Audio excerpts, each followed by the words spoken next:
Story 1. I live alone in an old building, the kind with narrow corridors and thick walls where the sound of a door slamming on the third floor still echoes down on the ground floor. I moved here at the end of last winter, trying to save money after a difficult breakup.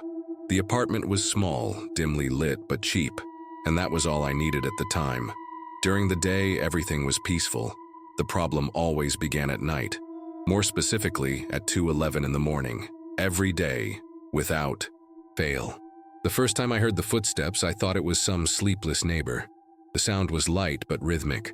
Slow, steady steps, as if someone were calmly walking down the floor's corridor.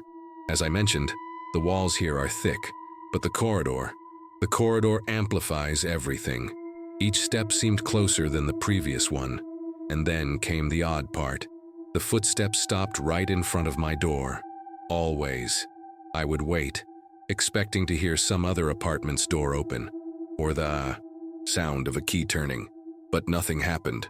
After a few seconds of absolute silence, the sound would vanish, as if the person had evaporated. In the second week, I began to feel truly disturbed. I decided to record the sound to see if it was all in my head. I placed my cell phone right against the door and recorded for almost 10 minutes. The next day, when I listened to it, my blood ran cold. In the audio, I could clearly hear two sets of footsteps. One was the normal set I had been hearing, but there was another, a second track of footsteps, perfectly synchronized but delayed, like an echo. Except this echo did not exist live, and it didn't stop at my door. It seemed to enter, without opening. That night, I could barely sleep. I stayed awake staring at the door with all the lights on. When the footsteps began, my body froze. Every cell in my body seemed to know something was wrong. I slowly got up, went to the door, crouched down, and looked through the lower crack. There was no shadow, no sound of breathing, nothing. But the footsteps, they were there, standing still, as if someone were there, right on the other side of the thin wood. Suddenly, 3 knocks, dry, precisely spaced. My stomach dropped. I took a few steps back, grabbed my cell phone, and dialed 911 with trembling hands. The 911 operator answered quickly. I tried to speak as quietly as possible, still staring fixedly at the door. I explained that someone was standing in the corridor, that I had heard knocks and that this had been happening for days. She asked if I could see the person, and I said no, that there was no shadow or sound, only the footsteps, and that now everything was completely silent. She asked me to stay on the line and to move away from the door, and that's what I did. I walked backwards to the bathroom and locked myself inside. Even with the door closed, I kept feeling a presence, as if someone were watching me through the keyhole. The operator tried to keep me calm, but her voice sounded distant. I could only focus on 2 sounds, my uncontrollable breathing and something that began to drag along outside the bathroom door. It was as if someone were running a fingernail or a sharp object along the wall, slowly moving from one side to the other. The wood creaked in certain spots as if yielding to the touch. I held the phone tightly with both hands and whispered, "He's inside." The operator fell silent for a second, then said something that almost made me drop the phone. "But the call is coming from outside your apartment. You're calling from a different number now?" I was speechless. My cell phone was still in my hand, and it was the same number as always. The call was active, the timer running. But what she said, it didn't make sense. I pleaded with her, almost begging to send a patrol car immediately. She said one had already been dispatched, that they were on their way. And at that very moment, the bathroom light flickered, once, twice, and then went out completely. I was plunged into total darkness with the phone trembling in my hand and my body frozen with fear. On the other side of the door, the sound of footsteps returned. But now there weren't 2 sets. There were 3. The footsteps slowly approached the bathroom door, then stopped. Silence again. For a moment, I thought maybe it was over, that perhaps if I stayed perfectly still, everything would vanish. Then came the most absurd sound of that night, the flush of my toilet, activated on its own. I jumped back and dropped the phone on the floor. I retrieved it from its reflection, and before I could say anything, I distinctly heard the voice of a man very near my ear. You left the door open, but the door was locked. I was sure of it. At that moment, something inside me broke. I began to cry silently, completely motionless, as if any movement might make everything worse. The operator was still on the line, and I could hear her calling my name, asking if I was okay, if someone had gotten in. I could only repeat, "There's someone in here," and suddenly everything stopped. No sound, no footsteps, no breathing. The bathroom light came back on by itself. When I looked at the doorknob, it was intact. No marks, no sign that anyone had tried to force it. The door was still locked from the inside. 5 minutes later, though they felt like an hour, I heard 3 loud knocks at the front door. It was the police. I shouted that I was in the bathroom, begging them not to leave. When I opened the apartment door, the 2 officers looked at me with strange, somewhat confused expressions. They conducted a thorough search. There was no sign of forced entry, no open windows, and even stranger, all the locks were still locked from the inside, including the front door. They asked if I was sure I had heard something, and one of them even suggested I might be experiencing a bout of stress or sleep deprivation. Before they left, I asked them to listen to the audio recording I had made the previous night. I put on my headphones and pressed play. When it reached the moment with the echo of the footsteps and the second knock, the officer removed the headphones and simply said, "Delete this. Throw it away." I asked why, and he didn't answer. He just repeated, "You don't want that with you." After that, they left, and I never saw them again. The next day, I packed up and left that building, without farewell, without looking back. I still don't know what it was, whether it was a person, a presence, or something that doesn't even have a name. But since then, at 2:11 in the morning, I wake up out of nowhere, even in another place, even in another city. And every time that happens, no matter how safe I might be, I still hear, in the depths, one extra step besides my own. Story 2. I've always been a pretty calm person, but that night I was completely alone at home. I was 17, and my parents had gone to a wedding in the neighboring city. It was the perfect weekend to stay in, watch YouTube videos, and not worry about anything. My life was, in a way, stagnant at that time, without many changes, just a quiet, repetitive routine. But that peace would be shattered in a way I never imagined. I was watching just any video, not knowing that while I was there, something was about to happen. Something I would never forget. Around 2 in the morning, everything seemed normal until I heard a sound that suddenly made me stop. An unmistakable noise. The sound of the garage door opening. I was on the living room sofa, and for a moment I thought it was just the wind or some common noise. But no. I knew that my house's garage door only opened with the remote control, the remote that my parents always carried. The door was definitely opening, and that made no sense. My parents were away, and the only thing I could think was that maybe they had come back earlier than expected. Yet still, something was not right. I grabbed my cell phone and sent a message to my mother, asking if they had arrived already. She replied almost immediately with a photo of the hotel where they were. That sent chills through me. I don't know exactly what happened in that moment, but it was as if my body had instantly panicked. The idea of being home alone, hearing the sound of the door opening without explanation, made me feel a presence in the air. Not the presence of something good or familiar, but something strange, something that shouldn't be there. I knew. I had to act fast. I went to the pantry and hid behind the shelves, trying to control my breathing, while the feeling that someone was in my house grew with every second. While I was there, huddled in the darkness, I tried to call the police. My heart was pounding so hard that I could barely hold the phone. The sound of the door closing echoed through the corridor, and then I heard the footsteps, heavy, deliberate. Not the footsteps of someone in a hurry, but of someone who knew exactly what they were doing. Someone who was slowly walking through the kitchen. It wasn't my father, it wasn't my mother. It couldn't be. I didn't know what to do. All I could think was that I needed help, and fast.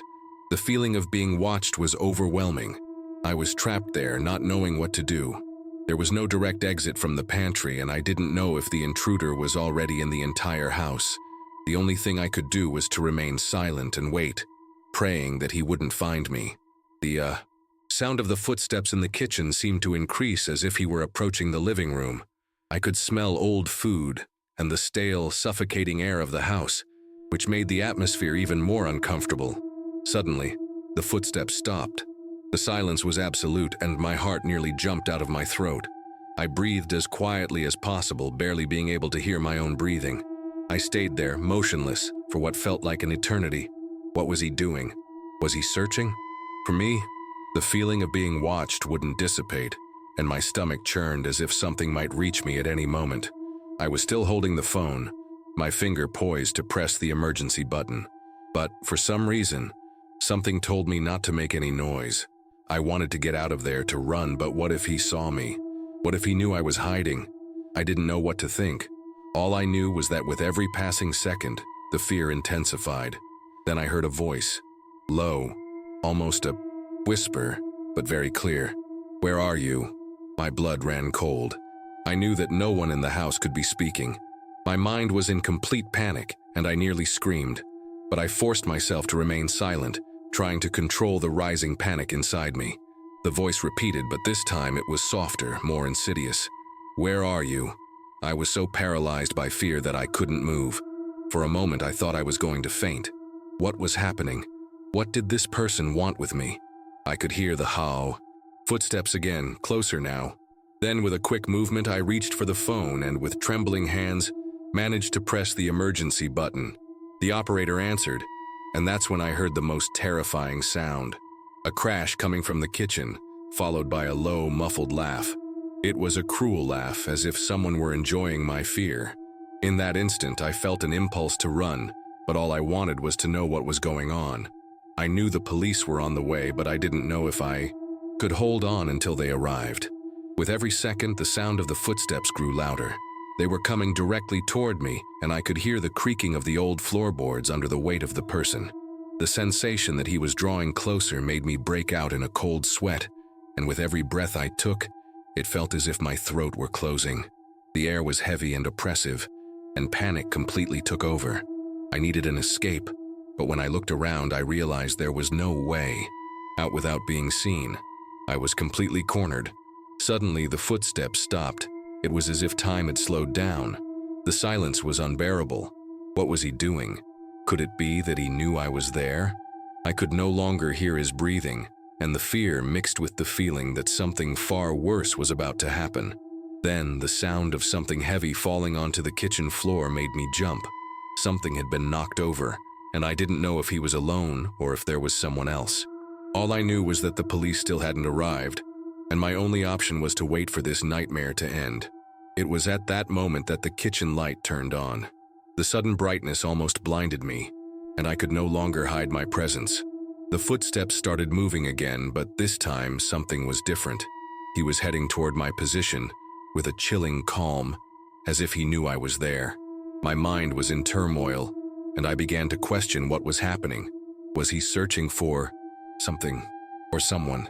But who could that be, and why did he seem so calm? I couldn't understand, and that only made things even more terrifying. Suddenly I heard him speak, this time with a firmer voice. "I know you're there." Fear washed over me like a wave. I no longer had the strength to remain silent. What did he want? Why was he hunting me? I knew I couldn't wait any longer. Adrenaline surged through my body, and before I could think, I opened the pantry door and ran through the dark house. The sound of my own footsteps echoing off the walls seemed to amplify the situation. Every movement, every sound, made me more and more desperate. I was out of control, and that only made everything worse. I ran to the front door, but when I got close, I realized it was locked from the inside. Panic made me forget to look for the keys. All I knew was that I needed to get out of there. I heard footsteps behind me, now faster, heavier. My heart was beating so hard I could barely hear. Anything else? I began desperately searching for something, anything that could help me escape. That's when, at the far end of the room, I saw what appeared to be a slightly open window. It was a small kitchen window, one of the few still open in that house. Without a second thought, I ran over and pushed the window with all the strength I had. My body was shaking, and my fingers were so cold they hardly moved. I finally managed to squeeze through the window and fall into the garden outside. Looked back, expecting to see something, but the house was silent now. Nothing. Only the darkness and the sound of my heavy breathing filled the air. I didn't know if he was still inside or if he had gone away. I didn't know what had happened, but the feeling of being chased by an unknown presence wouldn't leave me. I didn't dare to go back inside, and the police arrived shortly after. There was no one there, but the signs that someone had been there were clear. The doors were open, and everything seemed out of place. What happened that night never made sense. The police couldn't find any evidence that someone had broken in, and the neighbors hadn't heard anything unusual. I felt as if I were going crazy, as if I had imagined it all, but I knew it wasn't my imagination. Something or someone was there in that house, and the feeling of being watched never left me.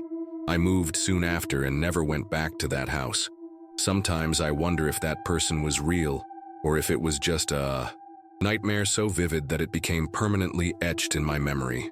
What I do know is that I've never felt as safe at home again, and to this day, I've never discovered what or who was behind that door that night.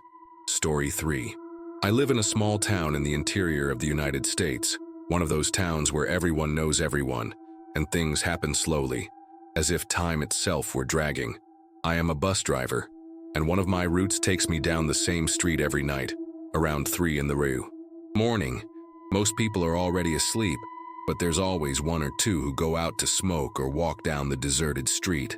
I was used to seeing the same people, or sometimes no one at all, but there was one thing that bothered me from the very first time I noticed.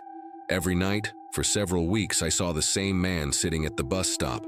He was always there, motionless, with his gaze downcast. He wore a dark coat with his hood up and never moved. He wasn't waiting for the bus, as he never looked toward the street, nor did he seem to care if a bus passed by. He simply sat there doing nothing, as if he were waiting for something that would never come. At first, I thought he was homeless, but something didn't add up. He seemed very put together, very quiet. The first few times I saw the man, I just drove by. It was a small town, and all the residents knew that there were some people who, for their own reasons, stayed out late at night. I even considered stopping to ask if he was all right, but something told me not to. It was as if he were in a trance, and soon he became part of the routine. I saw that man every night, and he never moved, never spoke, just kept his eyes lowered. In my mind, I knew something wasn't right, but I didn't want to be the one to draw attention to something that perhaps was just another peculiarity of the place. But one night, I noticed something strange. He was there again, exactly like on other nights, but this time something was different. He seemed closer to the bus stop. I wasn't sure, but it looked as if he had moved a little forward than he normally did, as if he had shifted a bit closer to the street. I wondered if it was just my imagination, but something in my gut told me it wasn't. In that moment, the thought that ran through my head was, why is he here, night after night, and why does he never leave? The next night, when I drove down the street again, I didn't see the man at the bus stop. I felt relieved, but at the same time, a strange sensation took over me. I knew that that man was not like the others. He had something that made my spine tingle.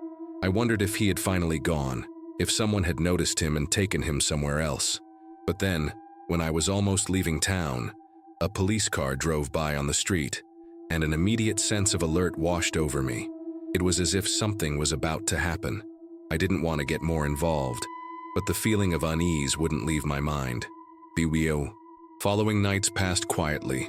Without the man at the bus stop, I began to think that perhaps I had overreacted, that he was just a homeless person, and it was all in my head. But everything changed that night, the last time I saw him. Around 3 in the morning, as usual, I was driving the bus when I passed by the bus stop street, and there he was again. But this time, he wasn't sitting. He was standing. The dark coat, the hood up, and he wasn't looking down anymore. He was looking at the street, but not really seeing. His eyes were fixed on nothingness, as if he were waiting for something I couldn't understand. I don't know why, but something in that look made me stop. I didn't want to stare, but I couldn't look away. I knew I shouldn't, yet I felt an almost compulsive need to watch him. Then, to my surprise, he raised his hand. It wasn't a gesture like someone asking for a ride, nor was it a greeting. It was a very slow, almost mechanical gesture, as if he were straining to move, and he pointed toward the bus. I was paralyzed.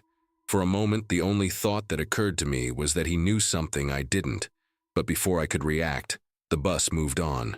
The man was left there, motionless, with his hand still extended.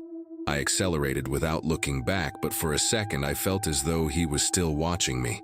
In the days that followed, I became obsessed with what I had seen. I knew I shouldn't, but I couldn't stop thinking about that man and what he wanted. The idea that he was there every night, waiting for something, began to consume me. I tried to rationalize, thinking he was just a homeless man, perhaps with some mental issue.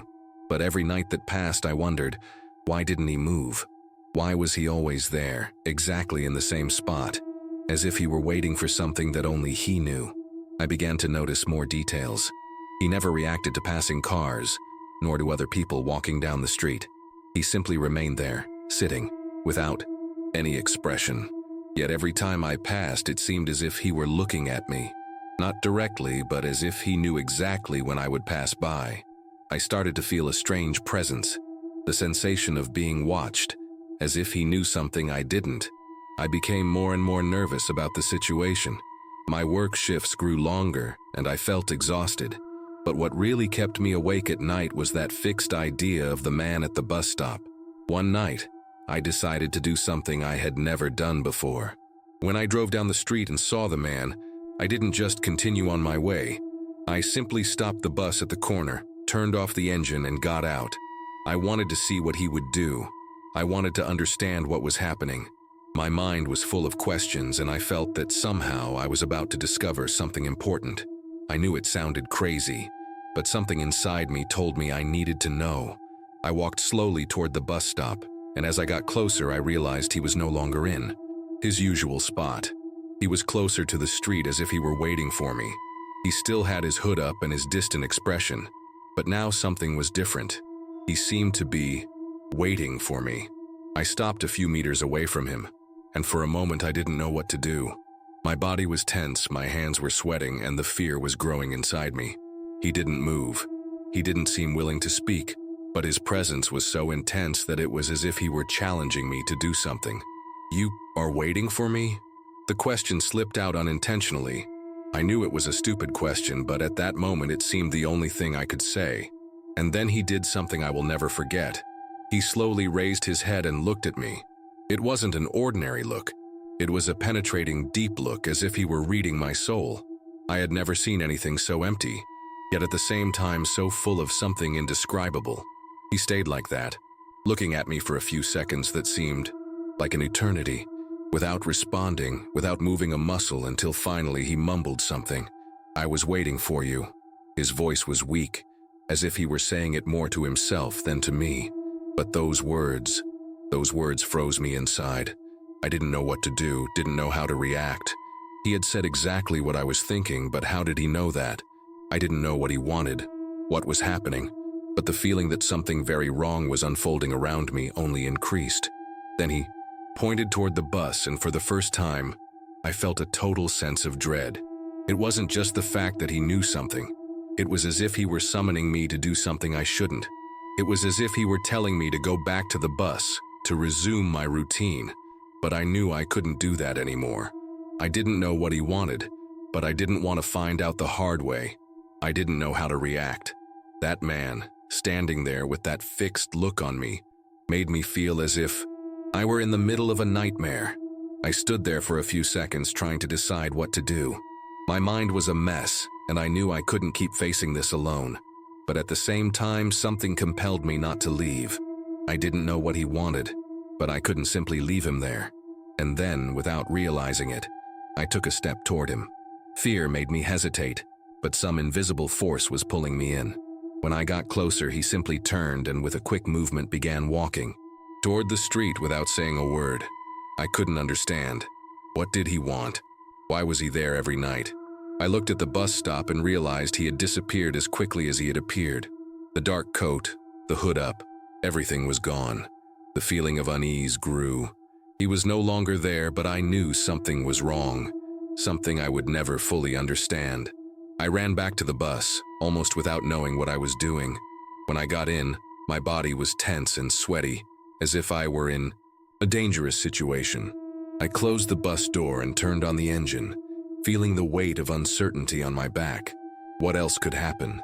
I knew that night would not be the last time I saw him. There was something disturbing about the fact that he waited there for me every night. Something I didn't want to understand but couldn't ignore. He wasn't like the other people who took the bus. He was a presence that seemed to be beyond all that. The worst part was that, during the following weeks, he disappeared again. He didn't show up at the bus stop for a while. I thought that perhaps it was finally over, but I didn't know that it was only the beginning of a series of strange occurrences that would happen more frequently. People started telling me about him, about sightings on other streets in other neighboring towns. They said he was always there at night, somewhere, waiting for something or someone, and no one knew why. Only he knew. I never saw the man at the bus stop again, but even today, whenever I pass by that street, I get a shiver, and the feeling of being watched has never completely left me. Something about those nights, those hours, still haunts me. I don't know what he wanted from me, or what he was doing there, but I know that no matter how hard I try to forget, he never completely left my mind. Maybe he was just waiting for me, or maybe for something else. But the truth is that to this day, I have no answers for the questions that make me tremble. Every time I remember that night. Story 4. I am a single mother, and at the time I lived alone with my 2-year-old daughter in a small apartment in a quiet condominium. Nothing much ever happened here. My routine was simple, taking care of her, working, and trying to rest when I could. There wasn't much room for adventures or surprises, and even moments of loneliness were perfectly normal for me. I always believed that everything was under control, until a small device, a simple baby monitor, made me question everything I knew about what was safe and what wasn't. I bought the baby monitor following some recommendations from friends. It was a state-of-the-art model with both camera and audio, which would allow me to see my daughter while she slept in the next room. I was excited, thinking it would be a way to monitor her sleep better and feel more at ease. In the beginning, everything seemed to work perfectly. At night, I could hear the sound of her gentle breathing, and I felt comfortable knowing I could check on her whenever I wanted. But as the weeks went by, strange things began to happen. Sometimes I would hear noises through the monitor, but the type of sound was different. At first, I thought it was interference. After all, who hasn't heard that static noise from a baby monitor? But the thing is, instead of just random noises, I started to hear whispers. At first, it sounded like my daughter making noise in her sleep, but when I adjusted the volume, I could clearly tell it wasn't her. It was a soft voice, almost like a whisper. Something like, "Maria. My daughter's name is Maria." I froze instantly. I wondered if it might just be my imagination, or perhaps a malfunction in the device. But what really made me uncomfortable was that the next day, Maria seemed agitated throughout the day. She was more tearful, more restless, and she seemed to stare at the corners of her room, as if she were seeing something I couldn't see. That night, the baby monitor was on as usual, and I was sitting in the living room watching TV. The silence of the house was only broken by the sound of the television until, suddenly, I heard it again, the same soft voice, calling my daughter's name. "Maria, Maria." I didn't know what to think. I immediately got up, turned off the TV, and ran to her room. When I entered, Maria was awake but not crying. She was simply sitting on her bed, her eyes fixed on a dark corner of the wall, as if she were looking at someone or something. I stood there motionless, watching my daughter. She was too quiet, and that sent chills down my spine. I called her name several times, but she didn't react. Her eyes remained fixed on that corner of the wall, as if she were watching something invisible to me. I began to move closer slowly, trying not to startle her, but every step I took tightened my stomach. What was happening? Who else could be there with her? Why did she seem so absorbed by something I couldn't see? When I got close to her bed, the voice on the monitor came back. It was clearer now, almost crisp, and the whisper said, "She's not yours." I froze. I couldn't move for several seconds, and panic took over me. What did that mean? That wasn't interference. It was something more. I looked at Maria, and her eyes slowly shifted to stare at me, but there was no recognition in them. She didn't seem happy to see me, nor did she seem surprised. She just appeared, empty, as if she were someone else. Entirely. She said in a voice very different from her own, "I'm hers." I didn't know what was happening. The idea that someone else was in the house, someone who couldn't be seen, was unbearable. I picked Maria up in my arms and tried to soothe her, but the monitor kept emitting those whispers. Now, more than ever, it wasn't just any voice. It was a presence. I don't know how, but something was trying to communicate with me through that device, and it seemed to know exactly what was happening. The worst part came when, as I attempted to leave the room, I heard a noise coming from the window, a sound of scratching on the glass, as if someone were trying to break in. My muscles froze. I didn't know what to do. The only thing I managed to do was to lock the door and hug my daughter tightly. The monitor, still on, began to show glitches in the picture. The screen flickered, the colors distorted, and for a moment, I saw something that gave me an instant shock. A figure, without a defined form yet clearly human, was standing next to Maria's crib. It looked as if it were floating. The image was blurry and shaking, but clear enough for me to see its outline. When the image disappeared, the voice on the monitor spoke again, this time louder and clearer, saying, "She's going to be mine." I panicked. I knew that something very wrong was happening, and my instinct told me to get out of that house as quickly as possible. I grabbed Maria and ran out of the room, not knowing where to go, but feeling that anywhere far from there would be better. I could no longer trust the monitor, nor the house. Something was preying on our vulnerability, and I didn't have time to investigate what or who was behind it. The feeling of being watched, of being attacked by something invisible, made me run to the car and leave with Maria without looking back. I drove aimlessly, with Maria in the back seat, her crying already subsiding, but the panic inside me only growing. I didn't know where I was. Going? But I couldn't go back home. The feeling of being followed, watched by something I couldn't see, haunted my thoughts. What was that? Who was trying to make me believe something so absurd? Why was my baby monitor transmitting those messages? That night felt endless. I drove around the city until morning began to break, and although the fear of going back home lessened, the discomfort did not. I finally stopped at a gas station and decided to call my mother to tell her what had happened. I went to the diner, and while talking to her on the phone, a shiver ran down my spine. The baby monitor was in the back seat of the car, and I knew I shouldn't be looking at it, but something made me glance back at it. The screen was flickering with no sound, no signal, but with something strange, a shadow moving from side to side. The voice came again. "You thought you could escape." It was a familiar voice, as if it were a distorted memory, and at the same time, it wasn't my daughter's. I was paralyzed, my vision blurred, and I couldn't control my breathing any longer. I didn't want to listen any further. I didn't want to know what was happening. All I knew was that when I returned home, I would have to face something I could never understand. Something I knew was only just beginning. Somehow, I managed to return to my home, but I never looked at the baby monitor the same way again. Since that night, I never heard those voices again. I never saw that shadow on the screen again. But every time I look into Maria's room, every time I glance at the little corner where her crib is, I get a chill. Something was there, waiting, and I knew that even if I never saw or heard it again, the feeling that something was still watching me, that something was still there, would never leave me. Story 5. I've never been one to get scared easily. I'm 22. I live alone in a back apartment near the university, and I spend most of my time studying or scrolling through my phone. My life was as ordinary as you'd expect for a student trying to finish college without going insane. Until that night.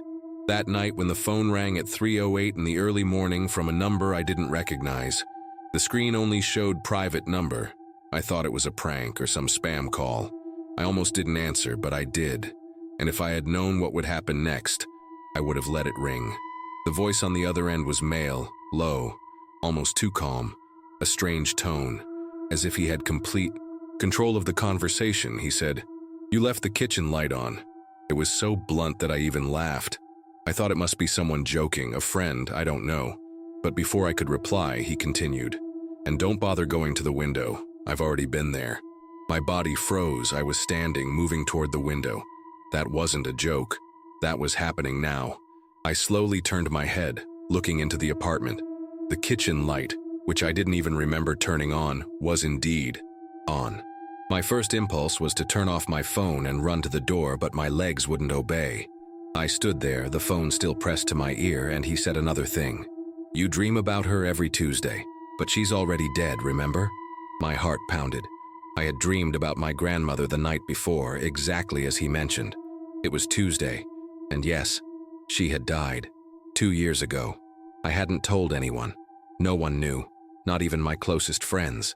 And it was at that moment that the phone fell from my hand. It fell as if it had been burned. I picked it up and dialed 911 immediately.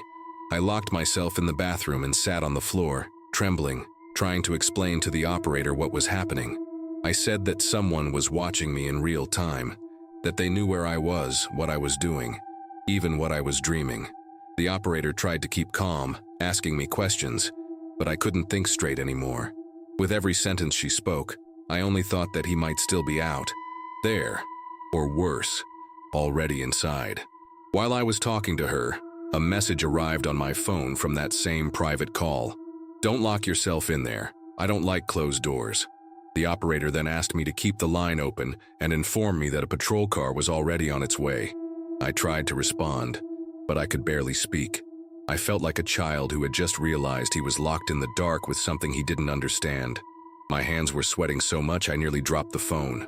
Again, and then the noise. 3 slow, dry knocks on the bathroom door, the same door I had locked from inside. I held my breath, eyes fixed on the doorknob, and then he sent another message. "You didn't lock it properly." I jumped up and pushed the doorknob with all my strength. The lock was still there, firm, unmoved, but the knocking continued, now even stronger. I began shouting at the operator on the phone, saying that he was trying to get in. She told me to remain calm, to leave the bathroom if it was safe. I said it wasn't, that he was there, that I could feel him. On the other side of the door, I heard his voice, but not through the phone. Right there, on the other side of the wood. He said, "Are you sure you're alone?" I don't exactly remember what I replied. I think I just cried. The bathroom light flickered once, then went out completely. I was in total darkness. The only thing illuminating my face was the screen of my phone, with the call timer still running. The operator told me that there were 2 minutes left until the police would arrive. 2 minutes that felt like an eternity. And I swear I heard something crawling, as if someone were pressing against the hallway floor, dragging their body slowly, approaching the gap under the door. Then my phone vibrated once more. A new message came in, but it was no longer private number. Now it showed a visible number with the same area code as the city. The message said, "Open the door. It's the police."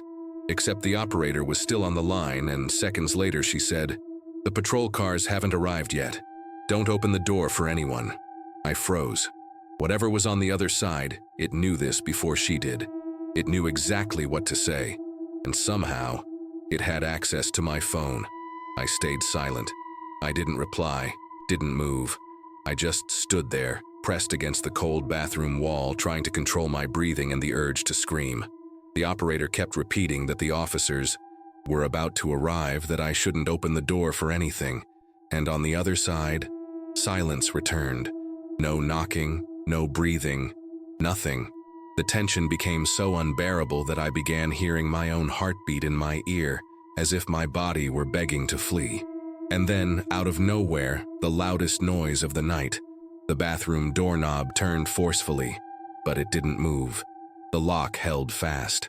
The door trembled under the pressure of someone trying to enter, and I pushed with all my might. It was a silent struggle lasting seconds that felt like hours. And then, as if someone had given up, everything stopped. The lock returned to normal, as if nothing had happened. And at that very moment, I heard 3 knocks on the front door of the apartment. I screamed, desperately asking who it was. From the other side, a voice answered, "Police department, sir. Is everything all right in there?" The operator on the phone confirmed that it was indeed the police. They had just come up. I left the bathroom trembling, unlocked the main door carefully. When I opened it, 2 officers were there, armed, serious, alert. They came in and searched everything. Nothing. No sign of any break-in. No forced door or window. No noise. And the strangest of all, my call history showed no incoming calls in the past few hours. No record of the private call. No record of the messages. Not even the one that claimed to be from the police. The officers looked at me as if I were crazy, but one of them grew visibly uncomfortable when I described exactly what the man said behind the door. He took me aside and whispered, "You received a message with our number before we arrived, right?" I confirmed. He just nodded, handed me his personal card and said, "If this happens again, don't answer, don't respond, and most importantly, never open the door." Since then, I changed my number and moved to another city. But every time my phone rings in the middle of the night, I let it ring.